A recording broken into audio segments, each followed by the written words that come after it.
Let's begin. I don't think anybody's waiting on me for anything else. Okay.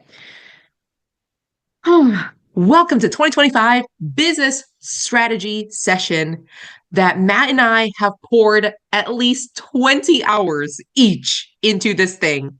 I Well, am excited for you guys to be here. This will be saved and recorded for a specific and select few, but for those that are in it, you're going to get something extra by the end of this webinar. So as a way of thanking you. So first, I'm going to introduce myself for those because I plan on using this again in the future. So for those that don't yet know me, and then I'll give Matt an introduction as well and give him some time to speak. So I'm Ellie Garced. I have been a real estate agent for a little over 3 years. I have done over 100 transactions. I have made almost $500,000 in GCI. And I have done that all without ever being on a team, without ever being fed leads, without paying for leads, without paying for ads. And majority of that has been through my sphere, the military community, and through social media being Instagram, Facebook, and YouTube.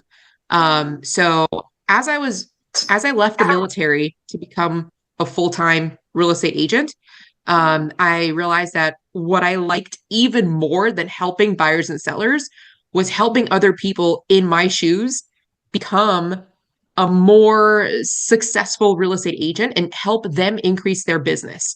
So that's what I realized that I fell in love with doing.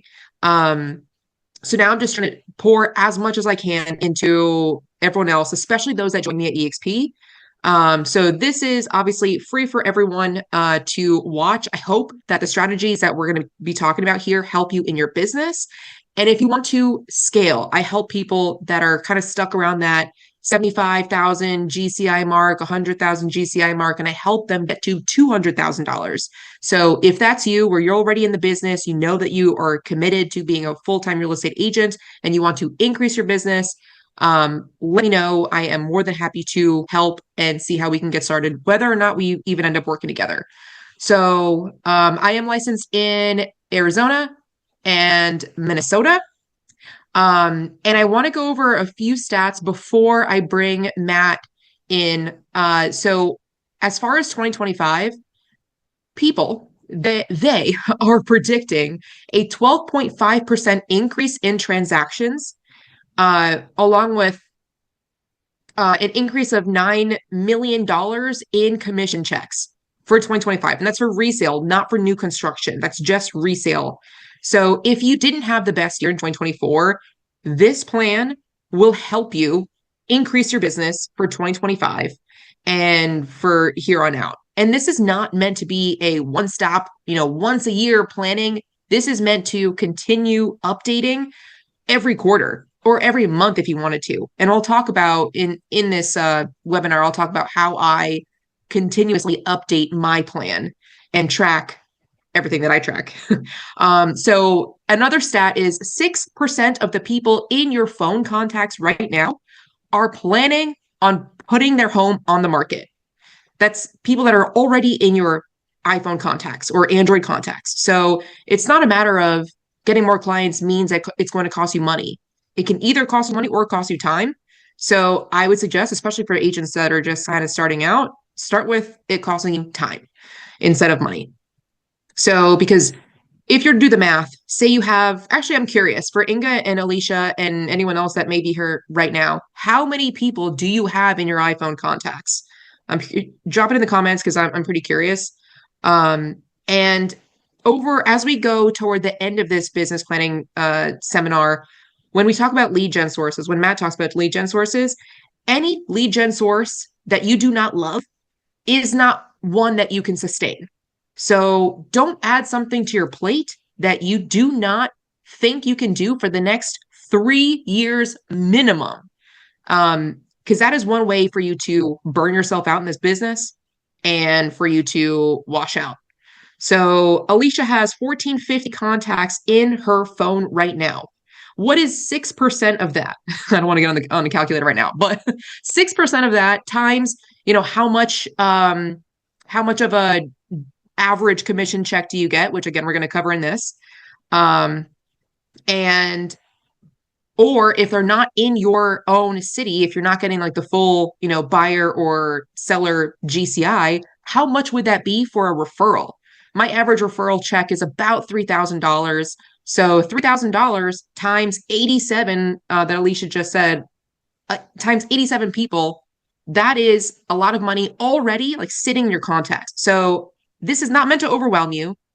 If you can just take one or two things from this and start implementing. We're giving you a ton of resources here. And so I just want to let you know we're going to be hitting you with a lot of information, but do not get overwhelmed. Just take one or two and consistently start doing them time and time again. Matt and I are here for you. Both of us are here for you to help your business succeed, not just me. With that said, Matt Labazetta is a branch manager and senior loan officer with Guild Mortgage. He is licensed in 3 different states. So the reason that him and I always partner together is because we're business partners, but also because we started as business partners first. We turned into friends, and he's one of the lenders that I've never met any other lender like him, where he values relationships so much. And like his motto that he says is, when you're working, I'm working. And as you know, as a real estate agent, if you have ever worked with a lender that doesn't even give out their personal phone number or doesn't work nights, doesn't work weekends, I'm not saying Matt works 24/7, nor do I want him to work 24/7, but he's there when other lenders are not. So if you have never partnered with him, he's licensed in Arizona, Wisconsin, and Minnesota. Give him a shot because he will blow you away with his customer service like he did with me. So Matt, the floor is yours for anything you want to say and introduce your team. And then we can start this webinar. Thank you. Yeah, I don't think I really need to say anything. I think you gave me a great introduction, so I appreciate you. Yeah, just kind of like you said, Ali, my name is Matt Labazetta. I am the manager at the Guild Mortgage office here in Arizona, in Tucson. But I am licensed in Arizona, Wisconsin, Minnesota. I've been in the business for 6 years, done over $120 million in volume. I run a team. I also coach loan officers nationwide. Yeah, and just love what I'm doing. I love what I do, right? Our business is built through relationships, and I'm huge on that. Never, don't pay for leads. Don't do anything like that, right? Like everything is self-generated through either relationships that I've built with agents or past clients or just, somebody at the grocery store, right? So just like Ali, I'm super passionate about teaching, helping, because there's been people before me that helped me. And so I'm just passionate about pouring into people, watching them grow their business. And I'm excited to be here and put some gems out for everybody. And for those that don't know, Audie is also Audie works with Matt. She is on this live webinar right now. So if you have any questions, drop it in the comments. Audie's gonna be looking at them. And all 3 of us work together and I freaking love it. So for those that are watching this after the live recording, I am doing a giveaway, and it still applies even if you're not watching this live. The giveaway is, if you book a call with me at the end of this webinar, if you are one of those that are looking, that are kind of stuck at that 75,000, 100K GCI mark, and you're looking to double that, you're looking to get to 200K GCI, book a call with me. We're going to talk about what it would look like for us to partner together. And with that, I will give you a 30-minute free strategy session, whether you want it to be on lead gen, a social media audit. If you want my checklist on, the complete buyer agent checklist, step-by-step, how to even find a buyer client, how to work with them, all the way up until how to get a 5-star review every single time and make them a repeat client, that is yours. So book a call and we can talk more about that. With that, let's get started. So 2025 business strategy, creating the game plan, why you need a business plan. In this call, we are not talking about mindset. We're not talking about the why or your like your motivation or what's your bigger picture. This, both Matt and I, we know what the why is. Like if you are on this call, if you're watching this webinar, you know the importance already of a business plan. So we're going to skip the fluff and go straight into the tactics. Hope that is okay with you. So let's continue. The first two pages here, this one, my business expenses, and the next page were assigned as homework. If you are watching this later on and you didn't realize that there was homework, I will give you a little bit of time to do this. But for those that are live right now, you should know, we're starting with the business expense for a reason. You should know off the top of the dome how much it takes for your business to stay afloat every single month. Even if you don't have all of these categories memorized, you should know what the total is at the bottom. So who if you're willing to share, drop it in the comments below. One, do you know how much it costs for your business to stay afloat every single month? And if you want to share, how much does it cost to stay afloat? If you want to send a private DM to either me or Audie Matt, you can do that. If you want to drop it in the comments to everyone, you can do that too. And because I want to make sure that everyone knows how much it takes.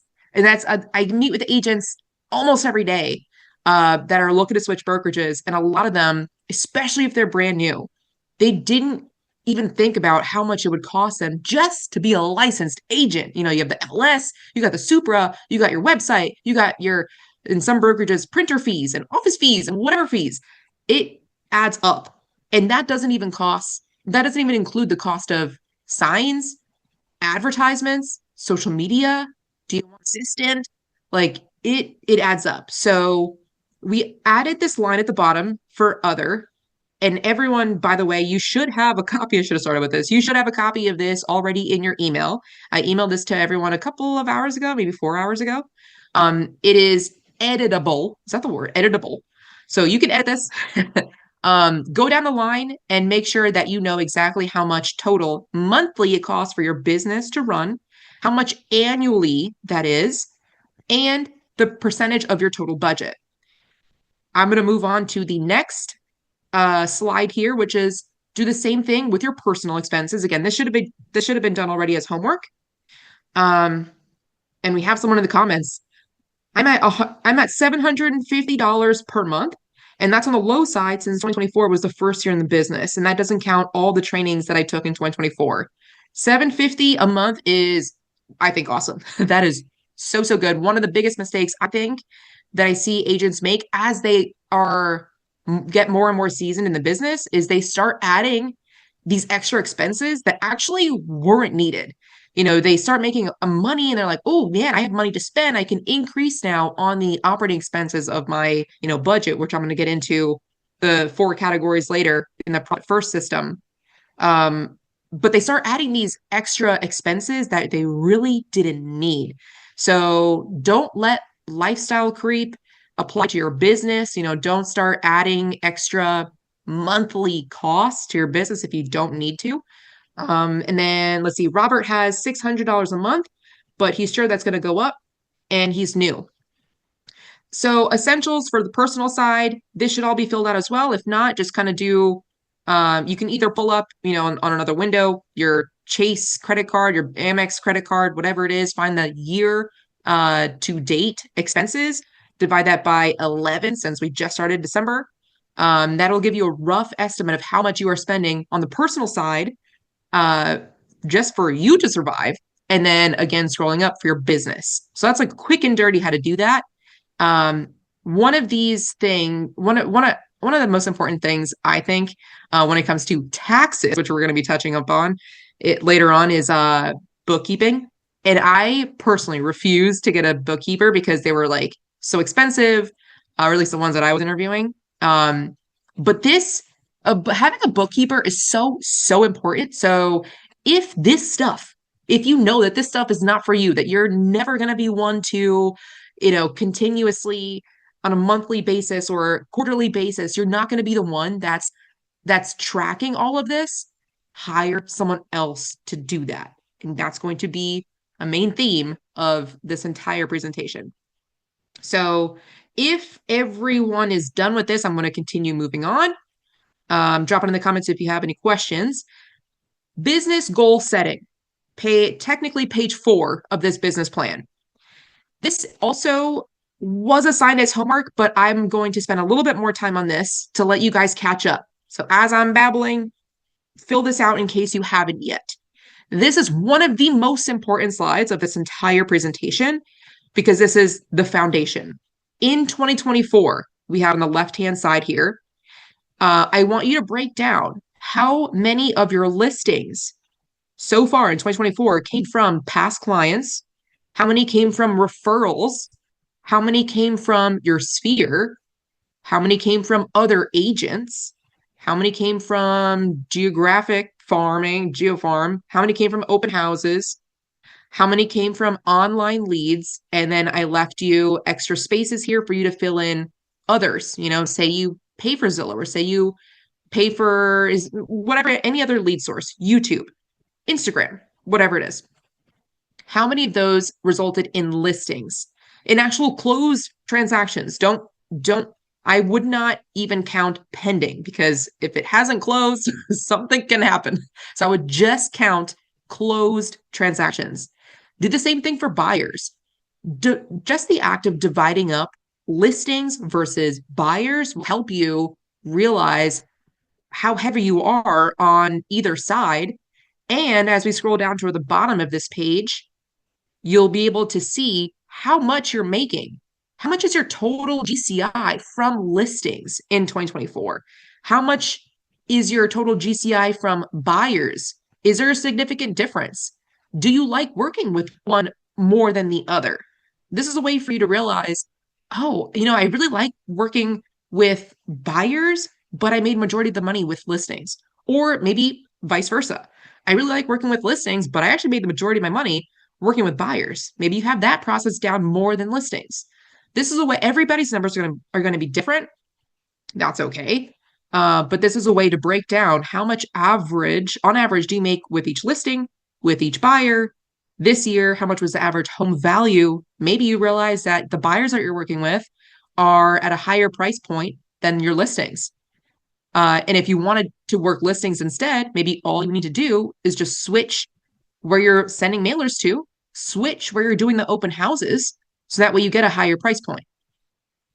Again, everybody's numbers are going to be different, but this is a way to start actually taking like that 30,000 foot view of your business and looking at what tweaks can you make to not just make more money next year, but make this business more fun and something that you're going to continue doing. So with that said, what numbers do you guys have? And are you guys caught up until now? Because these first 3 pages were assigned as homework. Inga said, I just switched over to EXP. I don't know what my new cost will be, but my previous expenses, $600, not including training and mileage for gas. $600 a month. Nice. That's awesome. Now, assuming that you have done the left side of 2024, let's look on this right side here. Again, you have the email with the editable version. Is that the word? I'm very curious. Probably should have looked that up. 2025. Listings. Now that we know how many past clients became another client, do you want to continue that for 2025? Do you want to remain about the same, or do you want to increase that? Let's go row by row here. Referrals from past clients. Just yesterday, I wished a past client happy birthday. And she said, thank you. My brother's looking to sell. Do you have anybody in Miami? And it could be as easy as that. So referrals from past clients, it's really just checking in. So make sure that you are identifying how many come from these past clients. One thing that I do in my CRM, which I'm with EXP, so we use KB Core, I have the very, very first line of every single person that is in my database. The first line in all capital letters is source, meaning how I originally meet them. So it ends up being, YouTube or this person or OSI, which is the Office of Special Investigations, where I spent a decade in the military looking felony level crimes. And now I use my negotiation skills from that to help buyers and sellers and agents increase their business. Is it whatever the source is, that helps me identify very, very quickly how I originally met them and who is sending me the most business. It's not your business plan should not be, oh yeah, I think Heather gave me a lot of leads, so I should probably reach out to Heather more. Or I think I got some leads from that one Instagram post. Maybe I should like post something similar. You should know exactly where these leads are coming from.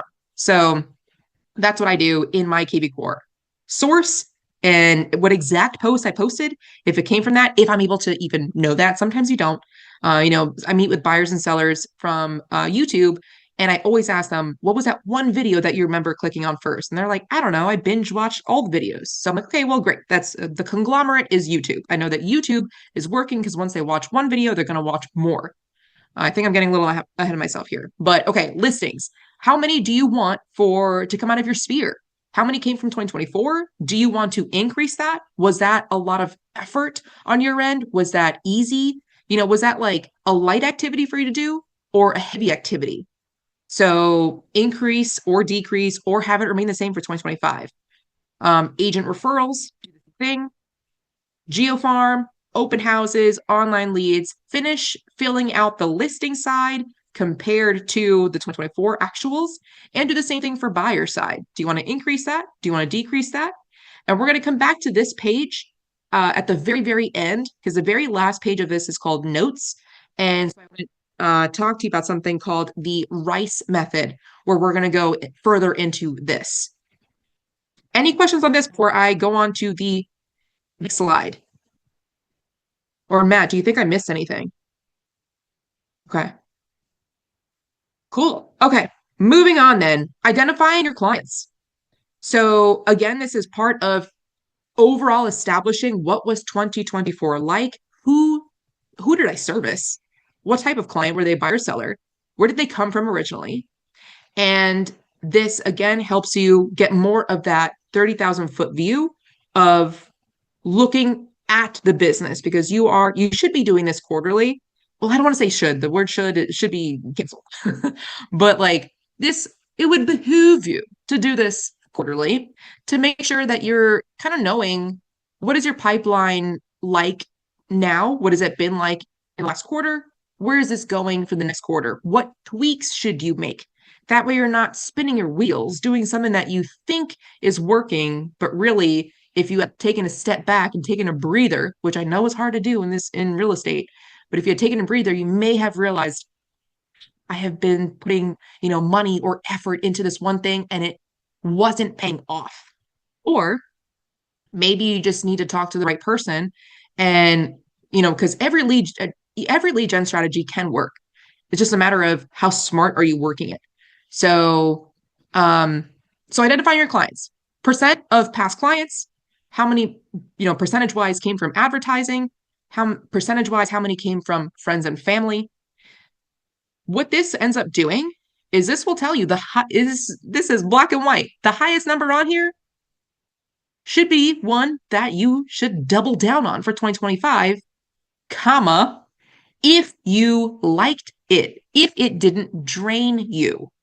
So, because again, if you're going to be spending a lot of time on, say, open houses was your most profitable lead source, but you now have another kid on the way, or something happened to where you can't take all of those weekends that you did in 2024. If you can't duplicate that, if you can't do that lead gen source for the next 3 years, something will need to switch. So that's what we're here to help you with when Matt covers the lead gen source slides. Any questions on this? I feel like I'm breezing through this. I feel like I'm going so fast, and you know what? Let me look at my notes to the side here, so that way I don't miss anything. But this is your time to drop anything, any comments, questions, inquiries in the comments. We read them all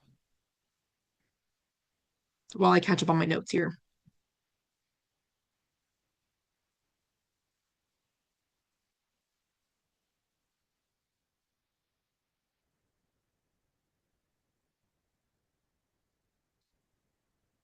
And are there any surprises? Maybe you found that you thought you were working with a lot of listings, but really you look back at 2024 numbers and you're like, whoa, I ended up working more buyers. This is a good way for you to catch that. Better now than never. I'm also curious as to what surprises you ended up having.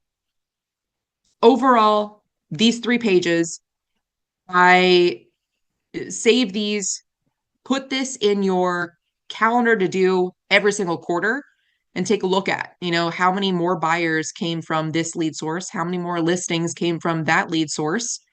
Um, and that way you can continue making tweaks. Okay, let me see here. If we have no clients, if we have no questions, let me go down to the bottom of this page. Under the client strategies, this goes hand in hand with the RICE system. So I'm going to cover this now. If you want to scroll down to the last page, which is the notes page, write something here. Let's write something down together. I'll show you what to write. Under client strategies, first I'm going to show you this.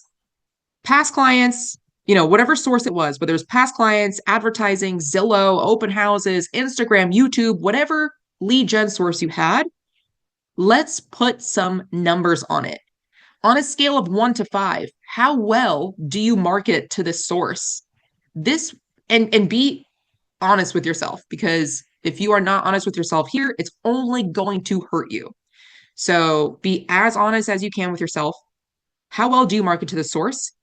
With 5 being the best. A strategy to improve. First, I'm going to go through fill this out. Think about this. How honestly, how well am I marketing to my own friends and family? That could be through Facebook. That could be a phone call. That could be FaceTime. That could be, any word of mouth. How well am I advertising? There was a study that showed, oh man, I wish I could remember which study, but there was some sort of like CEO that started getting or started looking at like his advertisements, like something that they were going to be some sort of sale, and he saw it over and over and over again. And so he like reached out to his sales team and was like, "Hey, can we like stop this sales part? It's like it's starting to get annoying." And the sales team said, "We haven't even started running it to the public yet." So like just because you think the moral of that is just because you think maybe you're annoying yourself doesn't even mean that the audience knows who you are. So just make sure that you're looking at this as objectively as possible. Yes, you see your stuff every day, but the vast majority don't. Website inquiries on a scale of 1 to 10. Social media on a scale of 1 to 10. How well do you market? And now I want to go down to the very, very last page. I'm going to cover the RICE method before I go into this financial plan here. So moving all the way down here. Oop. And oh, shoot. Oh, yeah, I do have that edited. Yay. Okay. RICE method. Has anybody heard of this? I'm curious. Drop it in the comments if you have. RICE method. Yes, but in sports. Oh, like wait, is that like the ice? Wait, I don't know. Okay. Okay, right. Rest, ice, and compression. Yeah, that's not what we're talking about here, but I'm glad that's funny. Oh my God, I haven't played sports forever. That's so bad. With the RICE method, this is something that I got from Dan Martell. He is the author of a productivity book, Buy Back Your Time. Highly recommend. Buy Back Your Time. It's like that book is a conglomerate of a bunch of other books. Like Traction, the EOS system, Gino Wickman, Alex Ramosi, a bunch of other stuff. Alicia, that was funny. Okay, what RICE is, this helps you side by side with lead gen. So the R stands for reach. When you're talking, let me scroll back up here. When we're thinking about each lead gen source, for example, in this page here, page 5 out of 15, the sources. First of all, let's make this a little bit more interactive. Drop in the comments what your top 3 lead gen sources were for 2024, whether you like them or not. What were your top 3? Um, R is the reach. How many people can you reach with each of those lead gen sources? So, for example, cold calling. Is it just you cold calling? Do you have a whole team of cold callers? Are you using just your iPhone to call? Or are you using like 777 5 line dialer? Is each member of your team using a triple line dialer? At that point, that reach would be much higher than you just picking up your phone and, manually typing in 651 491 blah, blah, blah. So that's the reach. And I'm going to give you the actual formula here in a second. The I is, oh my gosh, I'm blanking. Hold on. Team internet leads, Zillow, Realtor, cold call, and dialer. Those are some of the lead gen systems.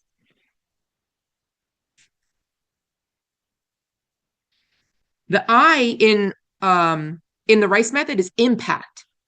Out of those people, let's stick with the cold call because that's part of Inga's as well. The I being impact is out of those people that you are cold calling, what are the chances that they are actually looking to buy or sell? Are you calling a good list, a bad list? What time of day are you calling? What are you saying? There are a lot of variables that go just with cold calling alone, let alone any other lead source. So you want to make sure that not only can you reach a lot of people, but the impact that you're having on them, and I'm not saying like, oh, you make an amazing impression. That's part of it too, but it's more so, are they actually ready, willing, and able to buy? Are they ready, willing, and able to sell? That's what I mean by impact. And the C is confidence.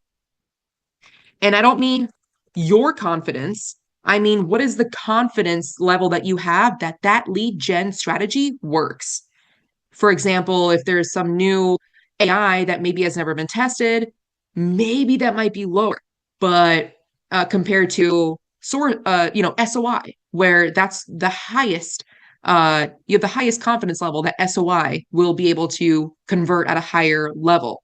So that is confidence. And Dan Martell, kind of ends it at that, but I want to add something additional to this to where not only do you see others succeeding in this, but do you think that if you made some tweaks to either yourself, the way that you do business, do you have confidence in having the same, if not more success? And what I mean by that is YouTube. You can see agents having success left and right on YouTube. This is just an example. This person's getting clients from YouTube. How are they doing it? Like, I'm scared of the camera. I could never do that. What if you just took a couple of maybe classes, or you just took a shot and then you got more camera ready? You were less camera shy. So not only is it confidence that that lead gen source will work for you like it has others, but what is the confidence that it will specifically work for you in your situation today? What do you need to change in order to increase that confidence level that YouTube can work for you? The E is effort. Now, I am huge into tracking everything. And I have an entire KPI tracker, which if you want me to share, I'm more than happy to share, like share my screen and show you that. So what I do is every single month, I track exactly how much I am paying for each lead source. So on the left-hand side of this Google Excel, I have the I have the lead gen sources. So like YouTube and Instagram and Facebook and anything that I pay money into. So I pay like the $25 a month for the Instagram check mark. So that way it's harder for people to replicate me. And there's some other benefits with that too. But whatever money I'm putting into each lead gen source, or even if it's free, even better, I throw that on there and I track it month after month. How many leads came out of that? How many contracts did I end up signing, meaning buyer broker exclusive agreements, listing agreements, etc.? How many closings did I get from each lead source? So what that does, month after month, quarter after quarter, year over year, I can see I spent X amount to get X amount of money back. And that helps me quarter after quarter for me to analyze and see black and white what is the highest lead source that I have working for me. And I can see all the ones that I'm spending money on, but I'm not getting the return. So, and I went on this tangent because I wanted to say, as helpful as that is, seeing those black and white numbers, that does not take into account the effort. Because that I could be spinning my wheels, spending, 30 hours a week just on social media. What if that didn't turn around? What if I could have spent 30 hours a week doing open houses and getting right now business? So now I want to go into what the actual formula of this RICE method is. So it's reach times impact times confidence, all divided by, oh goodness, what page did I get to? All divided by effort. So we're going to assign a number 1 through 5 for each of these. So let's take this formula, just memorize this, reach times impact times confidence, parentheses around all that, all divided by the number 1 through 5 in effort. So I want to scroll back to page 5. Scroll back to page 5 with me. And let's go over here. So Alicia said open house. Let's do open house as this example. On a scale of 1 to 5, for reach, how many people do you think you could reach? Not how many parties will walk through the door. It's on a scale of 1 to 5, with 5 being the most amount of people that you could ever get, like say a billboard ad or an ad in Times Square, where you get like tens of thousands of people watching it every single day.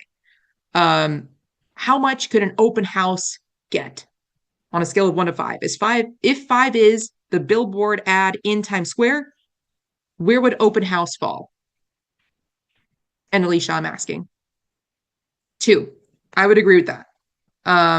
So with, this may be easiest if I just keep it on this note page. So if for open houses, if the reach is a 2, what would the impact be? Impact being, again, not really what an impression you make on them, but the people that are coming to your open house, Alicia, are they more likely to buy or sell versus that billboard in New York, in Times Square? Where would you, on a scale of 1 to 5 again, put impact for open houses? A 4. I also agree with that because, yes, there are looky-loos, which would avoid it being 5. But the majority of people that go to open houses, they're going to be looking to buy or sell, maybe not even today, but at some point. There's a reason they're looking. So yes, a 4. Now the confidence. What level of confidence on a scale of 1 to 5 do you have that this lead gen source works? I would say, Alicia says 2. I would say, I personally would probably think a little bit higher, but let's go with 2. Okay. Oh, thanks for clarifying that, Alicia. Alicia said 2, but then she said, it drains me. I don't like doing it. That is what we will be including in the effort. So that's not confidence in your ability or the confidence that lead gen source works. The confidence, this is a great way to clarify. Thank you for saying that, Alicia. Confidence is, how confident do you think that open houses work, period? Do they work? I would say 4 or 5, because that is now business. It's a great way to get right now business. So let's go with 4 just for this example. So what is that? 2 times 4 times 4. 8 times 4 is, oh my gosh, is this 32? Before can someone tell? Okay, cool, thanks. Matt doesn't even need a calculator. He's just nodding. Now, so we have this number. We have not yet divided by the effort. Alicia, this is also where some people get tripped up on this. Effort is also going to be on a scale of 1 to 5, but with 5 being the most amount of effort. Five is this is draining. It is a lot of work. I'm spending not only a lot of time, but mental bandwidth, maybe money, all of this. Number one would be something that is so simple you could do it in your sleep and you like doing it. Like you, whatever something easy to you is, it feels light, it energizes you even. That is a one. Um, so now, okay, she said, okay, I would put that, okay, five exclamation point, five exclamation point, exclamation point, exclamation point. So for her, open houses are a five. So now, if effort is at a level five, we're going to divide 32 divided by five. What we're doing here is we're taking this abstract, well, I guess reach, impact, and confidence aren't too abstract, but we're quantifying effort. And that is hard to do. That's what my KPI tracker does not have, but this does very, very easily. So 32 divided by 5, 32 divided by 5 is 6.4. Now, 6.4 means nothing to us until we do the same thing for every other lead gen source. So scrolling up here, friends and families, or so your SOI, your website, maybe you have a blog that you do, maybe you have email newsletters, your Instagram, your Facebook, your videos, your YouTube, every other lead gen source. Once you do the same exact formula, and you know what? I really, really want to harp on this. I want to give us even more time to do your top three. So take this time right now, and now that you have the formula, quantify for as many lead gen sources as you can, because 6.4 doesn't mean anything to us until we know what the number is for cold calling and for blogs and for any other lead gen source that you do. So I would highly recommend you have your SOI, do the SOI for the RICE method, and apply the RICE method to any other lead gen source that you want. When you're done, please put them all in the comments below because I want to talk you through this. This is going to be the basis of the next half of this webinar. So if, for example, this was open houses, I'm just going to ramble here, so nothing important. Just make sure that you're working on these numbers right now.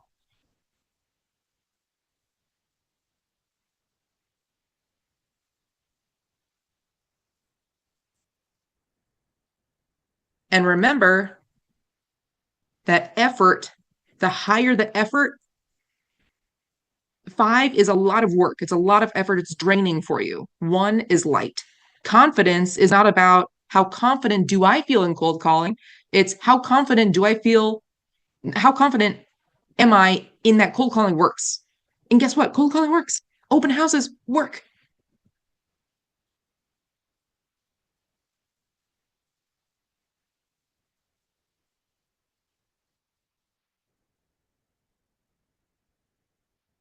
I'm going to give you guys like 1 minute. I'll put like a little timer on here.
Okay, I am back.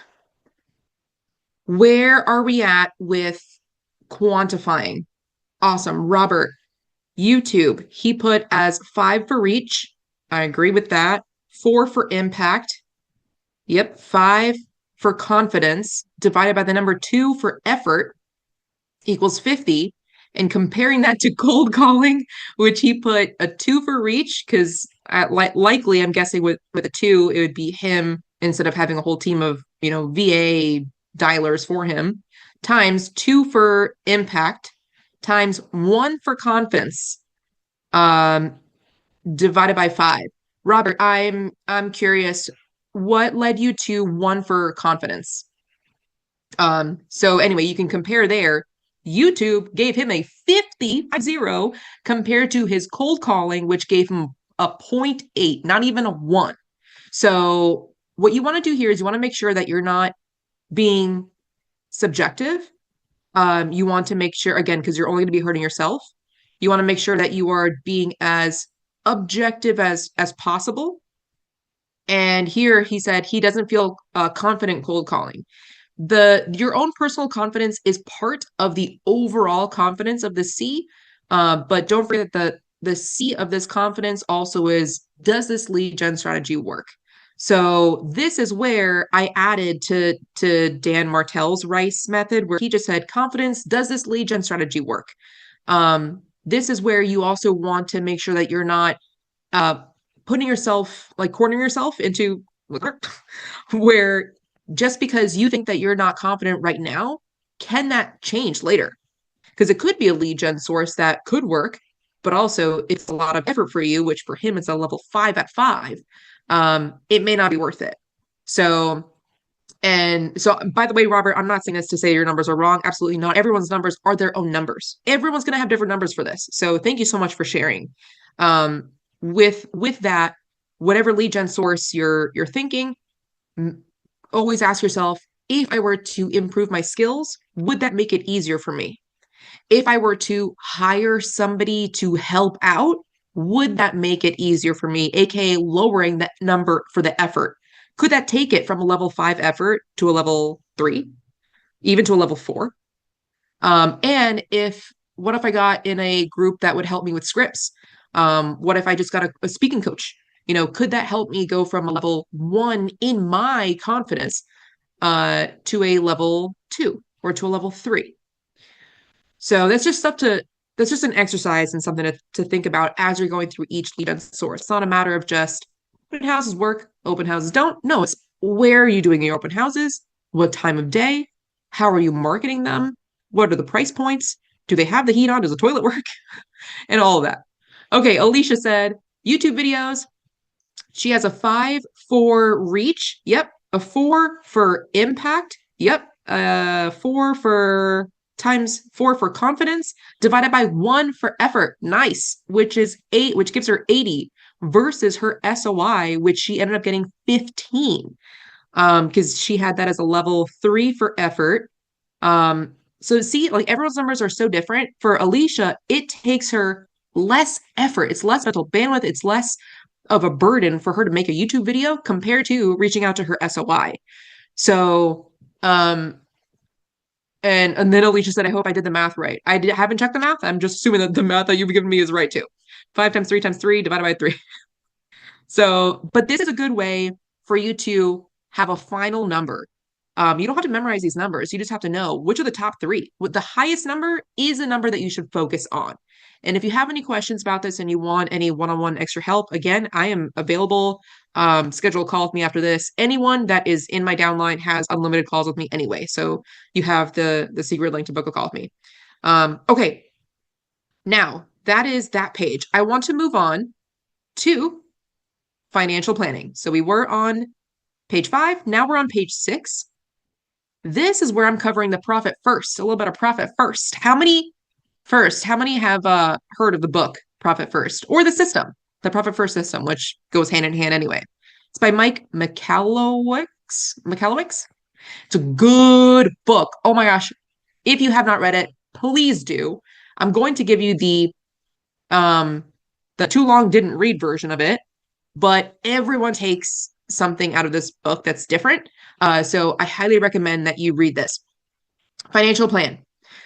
Of course, my disclaimer is I'm not a CPA, I'm not a tax planner, I'm not a tax preparer, I'm not anything. I'm just somebody on YouTube, and right now I'm in a webinar. So what do I know about your business? But I'm just sharing what works for me and what I do in my business. If it works for you, perfect. If it doesn't, you can skip this page and apply the other pages. So the profit first system has 5 different buckets. AKA they recommend 5 different checking accounts. So it should be obvious right now, but I'm going to explain again. Your business should be separate from your personal transactions. So what it takes for you to go shopping at Costco for your family should not be on the business credit card, which should just be for, client gifts and scheduling photographers and YouTube ads, whatever. Business separate from your personal life. And this will again help you analyze better how well your business is doing, how much you need to make just to stay afloat every single month for your business. So fill out these numbers here. What is your total GCI goal for 2025? And out of that goal, first, let's start here. What is your goal? Fill that out. If you want to drop it in the comments, please do. Thank you for your participation so far, everyone. I'm going to scroll down here and write a little bit more in this notes section related to the profit first system. Once everyone has that number, drop it in the comments if you want to share. Otherwise, just save it on your PDF. And here, profit first, Mike McCallowicks, something like that. 5 buckets, aka 5 checking accounts. I'll just do 5 checking accounts. This is how I run money through my business. If you want to copy, if you want to read the book, if you want to do whatever, this is what has been working for me, what I do. I have 5 accounts. One is the income. So this is what I have with EXP. This is where EXP pays me. All this is just like a holding account. It's whenever I get a check, whether it's revenue share or from my referrals or from me working buyers and sellers, it goes into this one account. And let's call that income, because that's what he calls it. Mike calls it income. The money does not stay here. The money from here then gets dispersed into 4 different categories. Number 1, and always number 1, should be profit. This is where a lot of agents mess up. They're not paying themselves first. You should be paying yourself first, even if it is 1% of your check. So I'm curious, how many already do the profit first system? And because if we already have people that are confident about the profit first system, then I won't go into so much of the basics. I can just go to level 2. Otherwise, I'll just continue talking at level 1, assuming that you haven't read the book. 1% may not sound like anything at all, and it shouldn't feel like anything at all. The purpose of this is to start getting you in the habit of paying yourself first before even paying taxes, before even paying your owner compensation, before paying any other bucket, which I'll get into in a second. What this does is every single quarter, you should be going back, and if you can increase this 1% to 2%, and then maybe the quarter after that, you can increase it from 2% to 3%. It should be such a low number starting out that it doesn't even make a difference to you. Because over time, this will go from this 1% here to 10% to 15%, the more money that you make. So, okay, number 3. So 1% out of the paycheck that is in your income is going to go to profit if you're just starting out. The second place where your money is going to go is taxes. And that takes you back up to page 6, as I believe is where we're at. Whether or not you live in California or, Alabama, no matter whatever state you live in, Ask your tax professional how much you should be saving for taxes or setting aside for taxes and paying them quarterly. For kicks and giggles for taxes and IRS, we're going to go with 30% right now, just for the example. Again, I am not your tax advisor. I don't know what your business is like. So we're going to do just a 30% right here. The third bucket that you should be putting money into from this income should go to owner compensation. And that is paying you. How much do you, think of it as like payroll. So profit, I should probably talk about what money should profit be allocated to. Your profit here is not to be reinvested back into your business. Your profit is for fun. Like, use this money to reward yourself. Use this 1%, those $5 to reward yourself. But seriously, like, even if it is a Starbucks, cup right now, soon it will be a Greece vacation. Like, this should be fun. This should not be anything to reinvest back into your business. Owner compensation, that is where you can take this portion and pay your living expenses. Number 5 is going to be operating expenses. This is how much, or I'll just call it OPEX. Operating expenses, how much it takes for you to run your business. Do you have, this is where you pay your $85 a month with EXP. This is where you pay maybe your Zillow leads or whatever recurring expense that your business has. So for example, the $650 that we had as an example before, the $700 that it takes for agents on this call for them to run their business, this is what the OPEX would go to. So everyone's percentages are going to be different. I do suggest you start off with 1% profit and then kind of fill in the rest from here. In the beginning, it's going to be very, very heavy on the owner compensation. Over time, you'll be reinvesting more into your business, aka maybe your OPEX will be higher. Your taxes should kind of stay around 30%, maybe 20, maybe 35%, depending on how aggressive you are on. I don't even want to get into taxes. Okay, so what questions, or actually, let me give some examples here. So for example, let's do just shy of 50%. Let's do 49% for owner compensation. And for operating expenses, that makes this 50, 60, 70, 80. What does this leave me with? Oops, I'm sorry. I meant to do 39%. 39%, which leaves us with 30% going back into the business. So again, money comes into one account. That one account gets dispersed into 4 different accounts. And that way you know exactly that you are profiting in every single paycheck that you get, that your taxes are taken care of, or at least you're setting aside money for taxes. That's the purpose of this. And owner compensation, operating expenses. Any questions on this before I move on?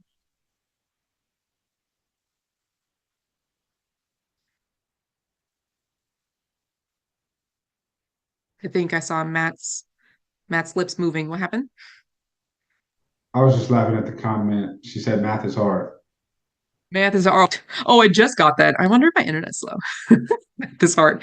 Okay, what can I help with, Alicia? Math is hard. Um, Math is actually one of my favorite subjects, and it was like one of my worst too. So it's kind of weird. Okay, but we have our GCI goal. With that, now we can drop the rest of the numbers here and fill out the rest of this box. So out of the total GCI goal, minus 30% of that, put the 70%, this would be the net, or aka after taxes, put the 70% over here. And then any other real estate related pre-tax income, you could drop that in the third line here. Your budget, your estimated taxes, how much money you'll be paying for the taxes. So what is that 30% going to look like? Say your goal is $200,000 times 30%. Again, math is hard. Whatever that number is, drop that here. And then your budget could be the operating expenses. I'm sorry. Operating expenses. And that will leave you with how much you are left over with the net. So if you want to use this, or if you want to break it down versus with the categories that we have at the very bottom, divide it up that way. So that is the annual on the left-hand side. On the right-hand side, we're going to break this down to monthly. What does that mean that you're saving into profit every single month? What does that mean? How much how much are you putting aside every single month for taxes? Of course, commissions are variable, but based off of your 2024, what does the trend look like there? Now, at the bottom of this page, page 6, how to allocate each commission check. This is, we went over at the bottom in the notes section. Taxes, for this example, we're just going to go with 30%. Profit, I left this blank. So if you are new to the profit first system, I challenge you to put 1% aside, open up a brand new checking account, or if you don't already follow the profit first, open up those 5 checking accounts. One is just for the holding where you're going to move money, start one labeled profit, and just put 1% and watch how it doesn't even bother you. Operating expenses / marketing. And then the one that we're missing here, we can add just off to the right hand side, is going to be owner compensation, how much you will survive, like paying you in your business, in your personal life, which takes us to the second page of this business planning session, which was your personal expenses. So now that you know how much it takes for your personal expenses to survive, like you and your family to survive, and how much it takes for your business to survive, now we're starting to get a little bit more clarity on your finances as a whole. Why so high on the tax side? We have a question. Why so high on the tax side? Don't we get to subtract expenses from what gets taxed? I will be very, very careful in answering the second question because I do not give tax advice. I'm not in any way a tax professional. So why so high on the tax side is because if you have money left over, excellent.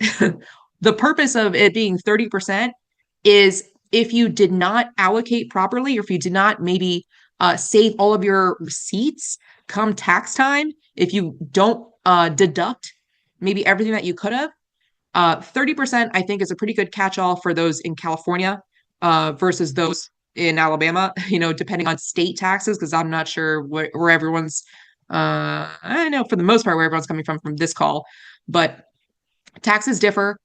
CPA sometimes mess up, and you always want to have a buffer. And if you have extra remaining in that tax account, then pay quarterly. And even if you have extra, then perfect, leave it there because something will happen. If it hasn't happened yet, something will happen. You always want to have a buffer. So that is why we're doing 30% of this. Any other questions before I pass it on to Matt for the remainder of the webinar?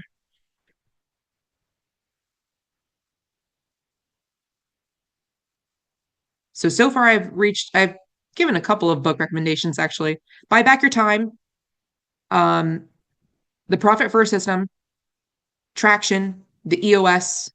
I got a lot. I got a lot. Okay. Matt, I will pass the floor to you. Let me see if I share my screen or give you. Are you able to? Oh, you're muted.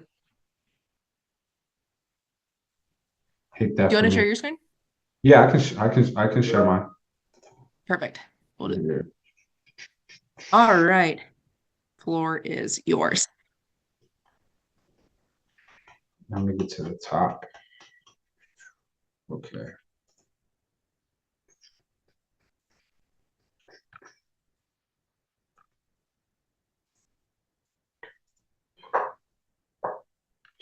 We should be all good. You can see that okay? Okay, perfect. All right, Ali, that was a lot of information, but a lot of good information.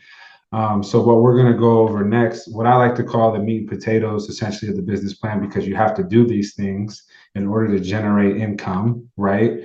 So you can work up all those numbers and have money to subtract from and expenses and taxes. So the first thing here is marketing and lead generation. And we like to start it off with what is your unique selling proposition? And when I sit down with a lot of the agents that I work with, most of them honestly don't know what their unique selling proposition is, and that's perfectly okay. So a lot of times what I will do, and I'll say, okay, well, hey, give me some basic or foundational morals, things that are really important to you, how you live your life, because how you want to live your life is is you want to lead into business with the same practices, the same philosophy. So if you do not yet have a unique selling proposition, what I would advise you to do, go into Chat GPT, list like three of your top morals or things that are important to you in life, um, just surrounding life really, and ask ChatGPT to form a unique selling proposition around that. Now, one of the best ones that I've seen is an agent that I work with, and they form theirs around NAR and the settlement and why it makes sense to pay them the full 3%. I thought that was really, really cool and unique. So maybe you could do something like that. And again, you don't share this with everyone, right? But it may be good for you to use when you come up against you're doing a listing presentation, and they may, you may run into that, and a seller may ask you, hey, why should I use you? Right? Or whatever. If yours does surround the NAR settlement, you could list that. But it's good to know what it is in case you run into that situation. I don't know, Ali, do you want to add anything to that? No? Okay, cool. All right. So basically, this is where you're going to form your game plan and how you're going to generate business, right? So on here we have five, but I really only advise on using three and becoming really, really good at those three, right? So on the example worksheet, Ali and I just went through this and we went very, very vanilla on this, right? But you can get extremely detailed. So, and I know someone put in the chat earlier, open houses, one of their lead sources, open houses, right? So this is going to tailor down exactly how you're going to run open houses, how frequently you're going to do them, what you're going to do to generate traffic around that, so you can get people in the door, how you're going to follow up with people once they come in the door, so you can, um, you know, raise your conversion percentage. So here we put open houses as the lead source. Our marketing plan, we said door knocking, right? So you might want to go ahead and door knock the neighborhood, probably the day before, right? And just up and down that street. You don't got to go through the whole neighborhood, but if you're feeling super ambitious, you definitely can.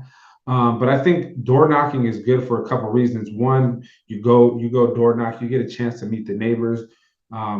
They're going to be super nosy neighbors, right? They're going to ask you a ton of questions, but that's also going to get you repetitions with conversations about real estate, right? And who knows, they may be looking to sell, right? So that may open the door for you to possibly get a listing presentation with them. Also, you get the opportunity to tell them, hey, if you have a loved one, a friend, a family member, this is your opportunity to invite them to live next door to you. And you'd be surprised, more times than not. A lot of the times someone they may have a family member that's moving from out of state or whatever. And so I've seen a lot of agents, again, that I work with convert new business just from door knocking. And then another good one, obviously, you got to be on some kind of social media these days. Ali's like the queen of social media. I don't know how she posts so much, but she does a very good job at it. But an Instagram reel. So what you would do is you would go out a couple days before, maybe do a couple clips of the front of the house, the inside of the house, however you want to do it. But you definitely want to post on Instagram saying that you're holding an open house, inviting people to come to the open house just to build your awareness. The second thing is, what's your prospecting plan for an open house? And again, this was Ali's recommendation, but she said, ask teammates. So if you're on a team, you may want to ask them, do they have any new listings coming up, or do they have any hot listings coming up in a desired area where you may be able to run an open house? The best agents that I work with that run open houses are very strategic about the houses they open or they hold open. So whether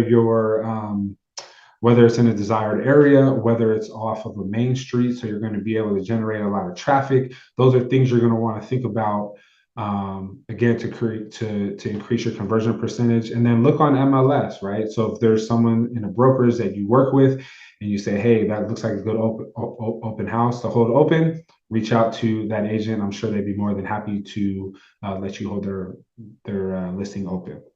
And then your follow-up plan, right? So when you're getting people in the door, you don't want to just do, the work for 2 or 3 hours, because your success is really created through what your follow-up looks like. So through here again, this was Allie's thing. She sends a video thank you text. So if you come to her open house, she's going to follow up. She's going to send you a video thank you text, and then she's going to try to set up a meeting with you, or start some kind of dialogue, and ask to set you up on a home search. And then last but not least, we put your obstacles versus solutions, because we all have obstacles.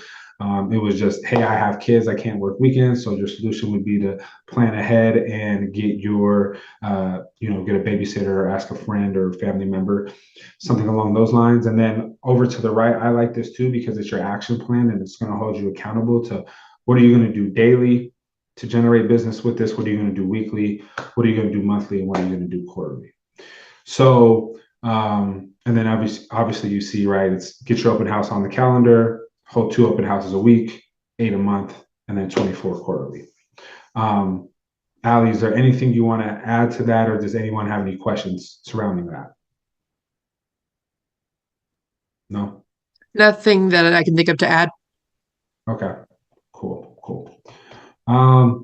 Okay, I was just looking at the questions, seeing if we had any questions. Okay, so I mean, this is pretty much straightforward on this. And again, if you want to dive more into this and forming certain strategies around your specific lead source, you can schedule a call with Ali or I outside of this. Again, I work with a ton of agents, so I've seen everything. Again, Ali's the best at. Ali, what is your number one lead source?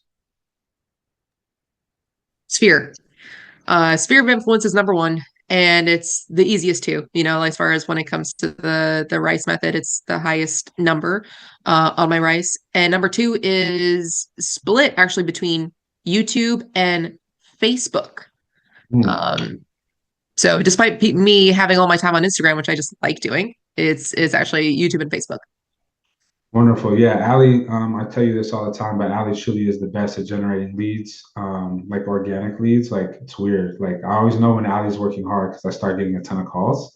And I'm like, oh, okay, you're ready to start working again. But I work with a ton of agents, but when Ali wants to work, I don't know how I still don't know how she does it. Like, I know how she does it, but I really don't know how you do it, how you just generate leads so like organically. It's crazy. I've never seen anything like it. So, if you want to learn honestly, truly from the best on how to generate organic leads, like through your sphere, like Ali is the go-to. Okay, so our next page is reflecting on performance, and I feel like this is important because it helps build structure. And again, a lot of the agents that I work with, a lot of times, sometimes they lack structure, don't even know how to build structure. And I feel like that's important to know what you have going on every day, to track what you have going on, and then that way it'll allow you to stack your successes. So the first question is, how do you begin each morning? I feel like this is super, super important. Me personally, I wake up pretty early, I read, I do some affirmations, and I go to the gym. And that's my alone time, my me time. So I can kind of just get centered with myself because I have to show up for so many other people. So it's important for me to just have that time with myself in the morning. But again, there's people I work with that I think one of my favorite comments of all time was someone has like a 15-minute like coffee with their husband at the dining room table before the day starts. And I was like, I love that. Because that's connection. But some people spend it with their kids, and some people spend it walking their dogs, and there's many different ways. But I would advise you to have some type of plan, some way that you start your morning. And then the second thing is, what are your non-negotiables for the day, right? And I think it's good to have like a personal and a business. Mine would be reading and going to the gym, right? And then I have certain non-negotiables on each day for my calendar, right? Because I have theme days that I follow, but let's just say that you're a cold caller, for example, right? So like, just say your leads are built off, or your business built off of cold calling. So you want to put your non-negotiables for that day, or how many dials, or how many conversations you have. Ali, do you have any non-negotiables? Are you asking me or the crowd? You. My non-negotiable is I must have 6 conversations about real estate every single day. Okay. And I can't count a conversation with myself. Yeah. So Or I hungry. know I am talking to myself a lot nowadays. It's kind of crazy how I've been cooped up and like working from home. Um, yeah, as long as I have 6 conversations about real estate, whether, and I try to make it 3 nurtures and 3 new. But that is daily, and that's every single day of the week. Like probably double on Saturdays and Sundays, but Got it. minimum. That's my non-negotiable. Got it. Got it. Does anyone else have any non-negotiables for the day that they want to add? Uh, she said, if I be if talking to myself, I'd be having 100 conversations a day. That's it. My number's like 1,000. So yeah, it can get pretty crazy up there sometimes. Also, Um, did you mean like not even business related? Did you mean like personal yeah, non-negotiables, I or have did you a mean personal business? and business. I don't What's even your know personal? what I answered. I don't think I feed my dog to keep him alive. I don't know. What's yours? Mine is reading in the gym. Oh, yeah, yeah. Huh. Yeah. And mine would probably be a podcast then. But it's yeah, it's something that I like doing. It doesn't take effort, so it doesn't feel like a non-negotiable there. Yeah, I'm Got curious it. what others would be. Yeah. I'm curious what other people have. If you have one you want to share, go ahead and listen in the chat. Um, the next thing is, does your calendar reflect these activities, right? So this is Ali, you follow your calendar crazy, and you have to if you want to scale your business. And we'll get into what a calendar looks like on the next slide. But like this is important, right? You need to know this again, it's forming structure. So when you wake up, at whatever time you wake up, you look at what your activity is for the day and you know what you have going on. And I hope that your calendar is full. Um, and then if your calendar doesn't reflect these activities, so how are you holding yourself accountable, right? Meaning like my calendar holds me accountable. I know if I have this appointment here, and here, right? We know we had this Zoom business planning meeting today. Like I wouldn't have made it unless it was on my calendar. There's no way because we just have too much going on to remember that. So if you aren't calendar your activities, like what is your other way of holding yourself accountable? Um, and maybe you reflecting on that will force you to use your calendar more. Um, and then the next thing is, how do you reflect at the end of the day? Usually I will meet with Audie, who is my right hand. She's on this call. You guys don't see her, but I meet with her to kind of reflect on, hey, we had this amount of things that we were supposed to get done today. What didn't we get done? What still needs to be done before we wrap up our day? What's not urgent? What can be pushed to tomorrow? And anything that can be pushed tomorrow, then we need to take care of today, always gets pushed over to make sure that we take care of it. And then what's your plan to stay highly focused in your downtime? Me personally, if I don't have a ton of leads, I'll look at my processes or um, different tactics, ways I can grow my business or way I can better my business. So I'll work in my business, no, work on my business, not in my business, right? So I'll work on my business when I am slow. Again, because if you stay working, the business will come, and when it does come, you want to make sure you have the right policies or right processes in place to make sure that everything is streamlined and that you're successful. Ali, do you want to add anything on any of that? No, no, you covered it. Got it. And then the last thing, so sample weekly success planner. So basically, this this will form this will look like what your day is supposed to look like, right? So mine, I wake up at 4 o'clock. I read, I do my affirmations, all that stuff for about an hour. I'm at the gym for about an hour and a half. I'm home, I'm showered, I'm out the door by about 8 o'clock. At the office by 8:30, reviewing my emails. Then I meet with Audie in the morning to start the day. Then we have a pipeline meeting. Then, depending on what I have going on that day, it's either follow up calls, work file reviews, things like that. So you should have your day structured, and you should know exactly what you're doing. That way, you have a plan to follow. And you're just not freestyling out here, because I think that's when you're playing reactive as opposed to proactive. Uh, that's when you're not really growing. So again, if you're an open house, say your lead source is open houses, right? So okay, it should be on your calendar for Friday and for Saturday, right? Then there should be a time on your calendar on probably Monday or Tuesday to prospect when you're going to do the open house. Then there should be a time on your calendar on Thursday of when you're going to door knock the neighborhood. There should be a time on your calendar on Wednesday on when you're going to post an Instagram reel, right? I mean, this is all pretty much self-explanatory, but this is just giving you guys an idea on maybe how you would want to structure your calendar in order to be effective and successful. And that's basically it, Ali. For me, unless you have anything else you want to add on that. No, you're crushing. Okay, You're cool. Well, crushing. that's it for me. You're back on with the I'll stop sharing my screen and you can share Okay. yours, the operations, and I think that's it. Sounds good. Let me see. Where am I? Here. Okay.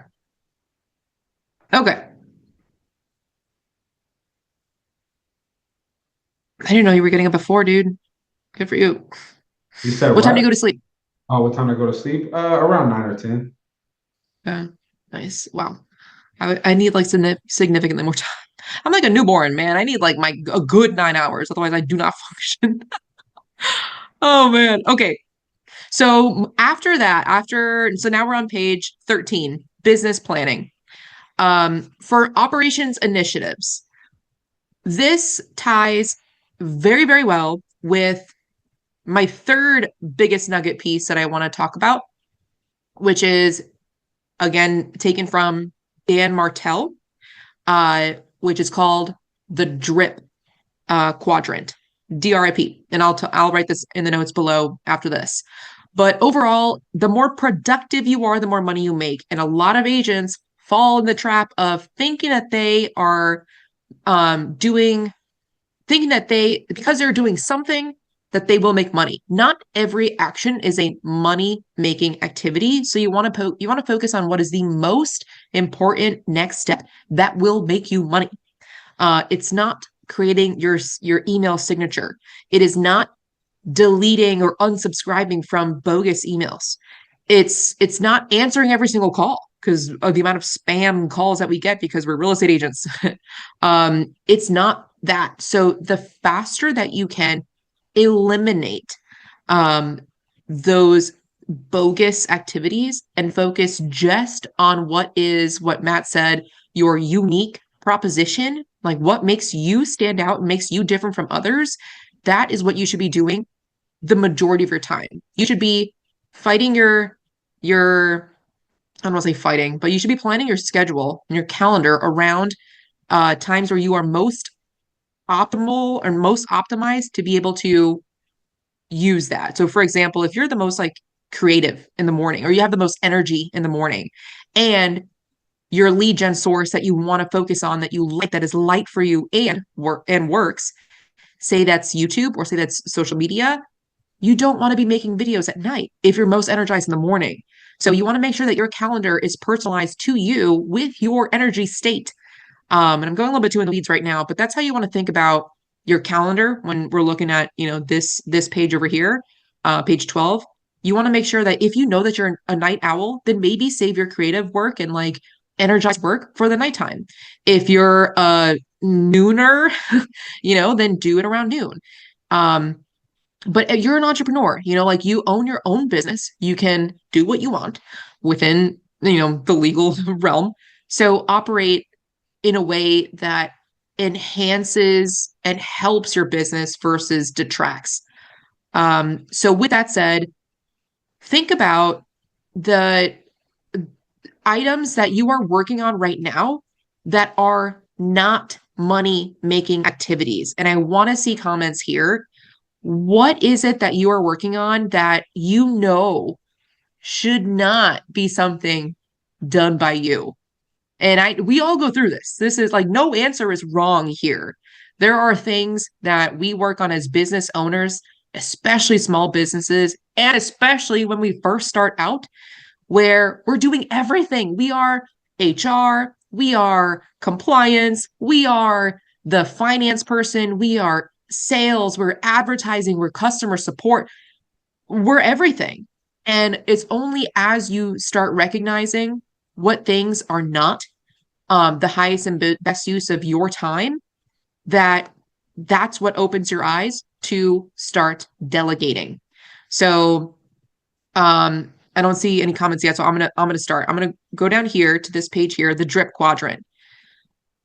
Drip, you know what? Here, let me share my, you guys can see me okay, right? I wrote this down over here. Oh, you can't see it because I have the, no, no, I have the green screen. Okay, think of a quadrant. In the top left, we're going to have replacement. In the bottom left, we're going to have delegate. In the top right, we have investment.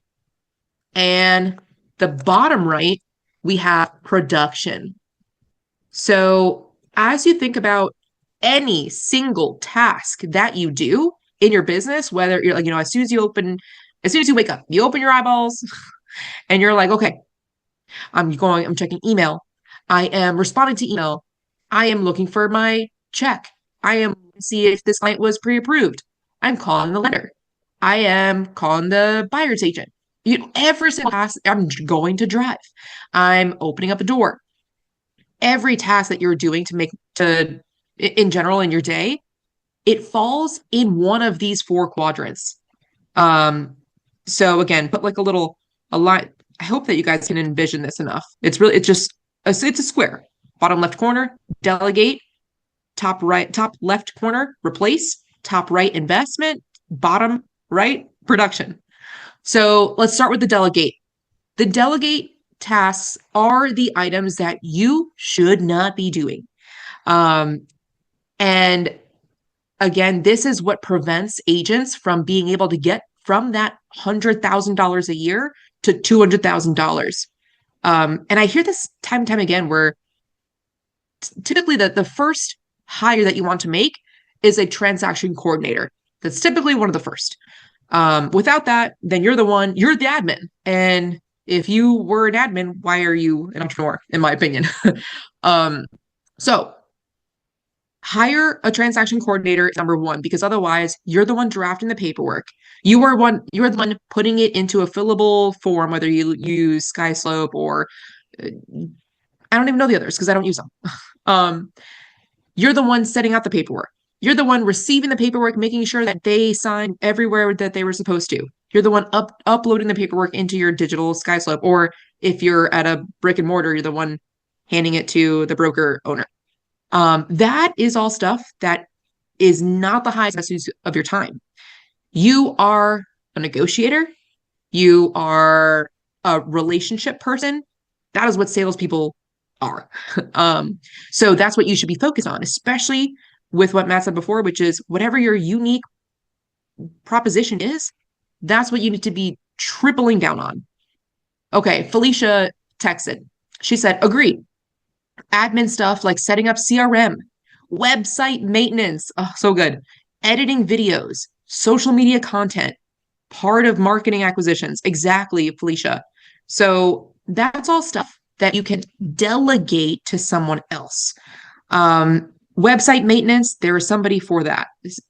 Data entry for CRM, there's somebody for that. So typically the first hire is the transaction coordinator. Now you no longer need to do paperwork. I don't do any paperwork. I even pay extra to my TC because I pay her like $50 extra in order for her to send out the listing agreement and to send out the buyer broker agreement. Typically TCs are, from escrow, like once you're under contract to close, I pretty much asked her, I was like, how much more can I pay you to do everything? Because I don't want to do anything. And so that's what I do. So that's typically number one. Number two is going to be like an admin of some sort, someone to help out your email, someone to help out your tweaks on your website, someone to enter contacts into your CRM. Editing videos typically is like the third hire if you choose to do videos. All of that is under delegate. So then what falls under replacement? I'm so glad you asked. Replacement is think of the replacement square of this quadrant as someone who is an extension of you.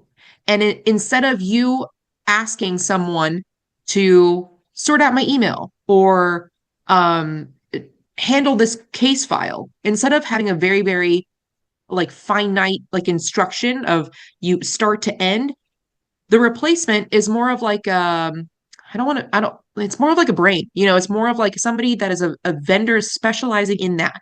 So instead of just saying, hey, edit my video, it's saying manage my YouTube channel to increase my click-through ratio from 4% to 7%.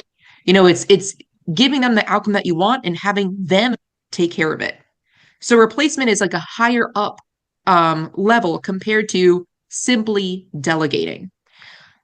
So both of these on the left-hand side, replacement and delegate, is pushing stuff out to someone else who can do it, that does it better, that does it faster, and that likely has significantly more experience in that one field compared to you. So what's on the right side of this drip quadrant?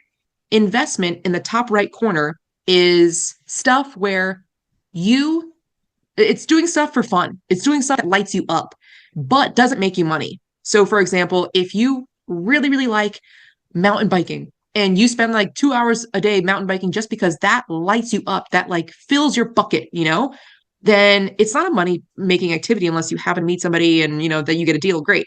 But this is stuff where you recharge. The investment is for yourself. Don't think of investment monetary in this case. It's for you and your life.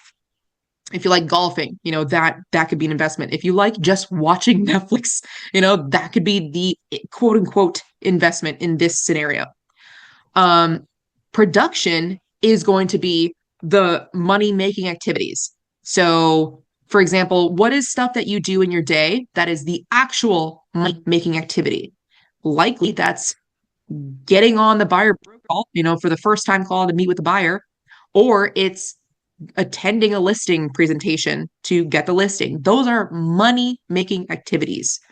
Pretty much just those two. I mean, and also like making videos to then get, to lead up to it, but only one step before that. So for example, I have a YouTube channel. So anytime I make a YouTube video and post it, that goes out to the public, and then they reach out, they book a call on my calendar. I don't even have to talk to them to discuss when are you free. They just book a call on my calendar, and then my money making activities in that scenario is jumping on that Zoom call to meet with the buyer and get the buyer broker signed right then and there. Or the one step before that is me making the video.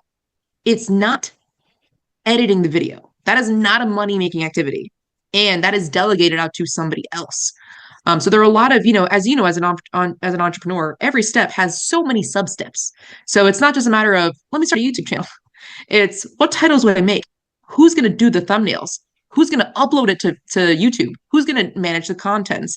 Who's going to reply all? Who's going to, reply to the comments? It is so much. So overall, think of the drip quadrant in general as your day. Every single day, no matter what you're doing, whether you're taking a sip of water, you're in the bathroom, you're listening to a podcast, you're taking a 5-minute break. Think of your day as like if you've ever done like a day audit of everything that what you do in a day, every single item falls in one of these 4 categories of this drip. It's either something that you can delegate to somebody else, replace yourself, like replace your brain with somebody else's better expertise, aka a YouTube manager, a website company, not just one that will make a one-time website for you, but somebody that will continue to manage it. Other activities in your day, the investments, something that you like doing, you like winding down and, I don't know, watching TV, or production, you actually going on that listing appointment. Does that make sense?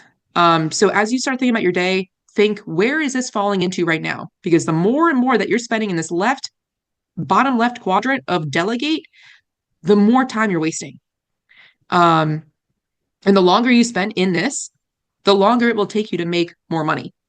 So I do not want you to like be stuck in this bottom left hand. And this is hard. It's hard to delegate out, but once you do, ooh, it feels good, baby. Okay, so going back up to the page right before this, page 13, operations initiatives. So what will I do? What are you doing right now? Um, all hand in hand with the book called Traction by Gino Wickman. They have something called quarterly rocks. And I'm sure you've heard of the like visual of, you have a jar and you have to put like the big rocks in first before you can put the smaller pebbles, before you can then put the sand. If you put the sand in first, the rocks won't fit, the pebbles won't fit. It has to be in the right order. So think of your life in that way too. So before you can fiddle around and do the stuff that is considered sand, which is stuff that you should be delegating, you should be focusing on the rocks. What is the most important money making activity? So this is where I want you to start working toward what 2025 is going to look like. So in quarter one, think of January, February, March. I almost blanked. January, February, March, quarter one of 2025. What are some quarterly rocks in this scenario of what you can do in your business to improve your business? And drop it in the comments because I want to see. Maybe it is a matter of hiring a transaction coordinator so that way you don't have to do the paperwork anymore. Maybe, you know what? Let's use these examples over here. Standardizing your transaction process. Maybe you don't have a checklist. Maybe it's creating the checklist. Or if not creating, if you're with me at EXP, if you've named me a sponsor, you get the complete buyer agent checklist, the complete listing agent checklist, my real estate Bible, the outbound referral checklist. You get everything. Or if you're not with me, if you're with another brokerage and you're happy, then ask your broker for their checklist. You have to have some sort of plan, like you have to know what to do next so that way you can tell your clients what to expect. So maybe it's standardized transaction process. Maybe it's determining the ROI on each lead gen source, which is what we spoke about earlier. Maybe it's looking at accounting software. Maybe it's hiring out. Maybe it's finding a CPA because tax season is around the corner. Maybe it's just finding a bookkeeper to get your books, and financial system in order. Maybe it's putting your numbers. This is Loom. It's a different program, but maybe it's putting your numbers into your own Google Excel sheet so that way you know exactly how many conversations about real estate that you had every single day. And maybe it's streamlining your open house system. Maybe instead of pen and paper, maybe you're going to use an app. Maybe you're going to create a bigger banner. Maybe you're going to have a huge QR code, anything like that. But I'm curious, what are you going to be focusing on? What are the things that you have been meaning to do? That's insane. It's not little biddies, unsubscribe from this email here. It's bigger items that move your business forward. What are some of those items that you're going to be doing in your business? Inga says, I'll probably start with hiring a video editor to help me crank out some YouTube videos. And I feel least confident in handling my own transactions, so I may hire a TC right away. Perfect. Those are two super, super good ones that you can absolutely do by the end of the next quarter. Again, in the book Traction by Gino Wickman, it breaks each year down into quarters. So you can absolutely do that. So now that you have Inga in this scenario, let's start with the first one, hiring a YouTube editor. That alone, like I mentioned before, has so many sub steps before you can't just hire one, right? You always have to think about what is the next step in order for me to hire. Think of each rock as its own checklist. So, and you can continue commenting and go, when hiring a video editor, what is the next step to hire one? I would say what I do when I hire a video editor is starting a list of what exactly I'm expecting of that YouTube editor, aka a job description. Do you want to create it? Do you want to borrow mine? Which you're part of my community, so yes, mine is in the Google Drive. You can just copy and paste. But if you don't have that, you can just think about what you're looking to get. Who are you looking to mimic, or who's your YouTube inspiration? Because the more clear you can be on what exactly you're looking for, the better editor you're going to have. So once you have the job description, then the next step would be posting it.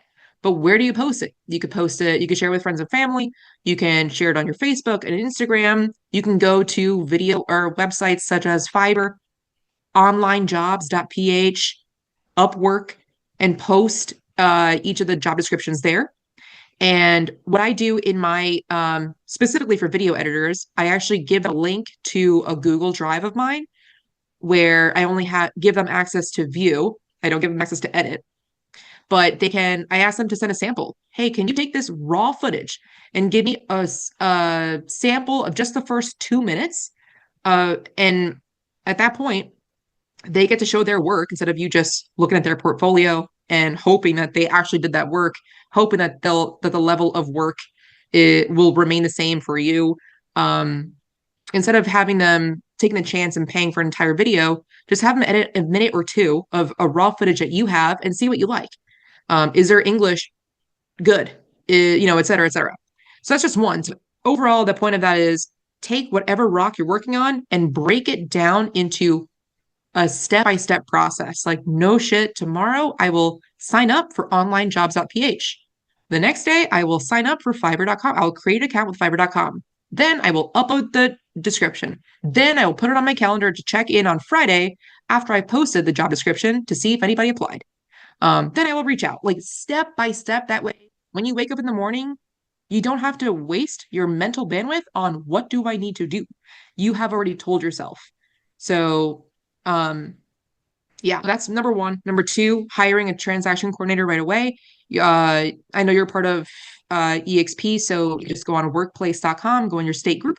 But to make this apply to everybody else, Google a transaction coordinator who is also licensed. I like licensed agents. But to each their own. So I would just go on the internal database there and search, hey, I am a real estate agent in Tucson, Arizona. I plan on doing about, 20 transactions a year. I would love to hire a TC. Let me know who's available and ask around. But again, break it down step by step.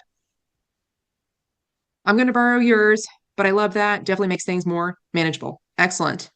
Cool. But that is so that's the first half of this page. So that is thinking of your quarterly rocks. What do you want to accomplish by the end of March 2025, which may sound far away to some of you, but it is right around the corner. So maybe it's getting your taxes in time, like getting everything situated and documented where you have the receipts and categorized. So where this is how much I spent on gas, meals, books, education, licensing, CPA, attorneys, etc. So that's the first half, and then breaking it down into step by step. Then the second half of this page is, where do I need accountability? Again, don't shoot yourself in the foot by thinking that you can do it all. Everyone needs help. If Olympians have coaches, everyone should have a coach, no matter how high up you are. So where do you need accountability? Where do you know that you have a weak spot? The faster you can identify where you have a weak spot, the faster you will grow. So the agents that I see that fail are the ones that never plug in, that don't know how to identify when they are stuck. And once they identify when they're stuck, they don't reach out for help. So prevent that by filling this out. Where do I need accountability? Do I need the most help with my email? Do I need the most help with organization? Do I need the most help with communication? And prioritize it on a scale of 1 to 5, with 5 being the most important. Start with those. So if you realize that maybe you don't even know if you're getting paid for your transactions, like it's just organization of the file. Maybe you need an assistant to help you organize your life, or maybe you need help with emails. You're getting emails, but you don't know how to, I don't know, find them, categorize them, etc. Maybe that could be in here too. So list everything out here. Where do you need the most help? Who can you hire to help you? Again, we're not making the hire. We're just thinking about, we're just brainstorming. If I need the most help with YouTube, who can help me get there? Who do I want to, whose business do I want to replicate? Or do I want to take the long route, which is I will find out on my own, I will work on it on my own and eventually get there. So there are always two paths, right? You can self-educate by reading books, by listening to podcasts, which you should be doing anyway. Or you can just copy and paste someone else's system. It comes at a cost, but it saves you a lot of time. So think about that. Let me make sure, going back here. So we've covered the Rice method, different lead gen sources, profit first system, with 5 checking accounts, the drip quadrant. Here's an example of what mine looks like. Like, or actually, this was for a podcast that I have, The Agent Goldmine. I host a real estate agent podcast. This was an example that I had for that video.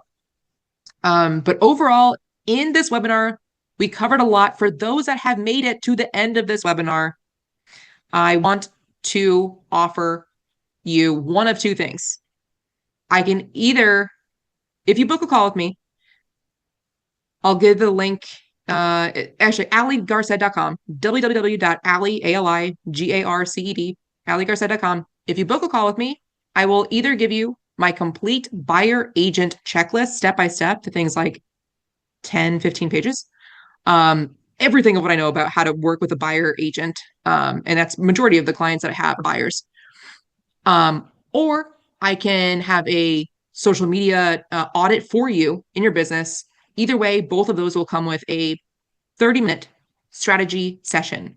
We can talk about your business. Where are you stuck? So come with questions, like specific questions. We're going to hit the ground running and make sure that we take advantage of these 30 minutes. But overall, we covered a lot. Both Matt and I want to thank you for being here. And we want to let you know that we are doing this for you. Like, we each spent 20 hours on this. We want to see you succeed. When you win, we win. And if you're licensed and doing work in Minnesota, Arizona, Wisconsin, reach out to Matt. I'm going to end with Matt here, because I want to share his phone number and the best way to contact him.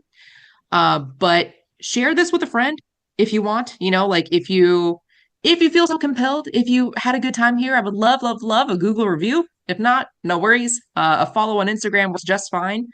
And I hope that this helps. Again, I really, really mean it, where I say, for those that are listening in my downline, send me your business strategy plan, because I will hold you accountable to help you every single quarter. So I seriously mean that. You already have the link of how to book a call with me whenever you want, as often as you want. Book a call as soon as you're done completing this, and then we'll start working toward ramping up your business for 2025. With that, Matt, you can end it. Let me give you the floor. Let me stop sharing. Yeah, no, I mean, thanks. If you're, like Ali said, if you're still here, thanks for showing up. It means you care. You take your business serious. You want to do better.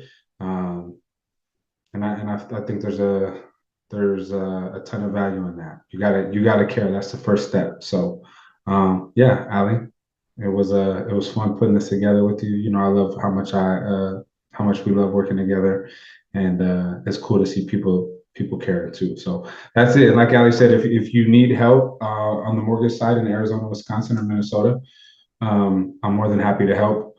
And Ali's a great person to learn from. So if you're not under Ali or in her downline or whatever, she's definitely somebody you should talk to and get to know better, because she does provide a ton of value for the people that she works with, and she actually cares. Like, if you say, hey, let's get this one-on-one, like, she'll show up. Ali's never not shown up for me. So she's a great person to be connected with. Thank you so much. I love you, Matt. I love you, Audie. Love you all. Love Hope you you. found value. Have a great day.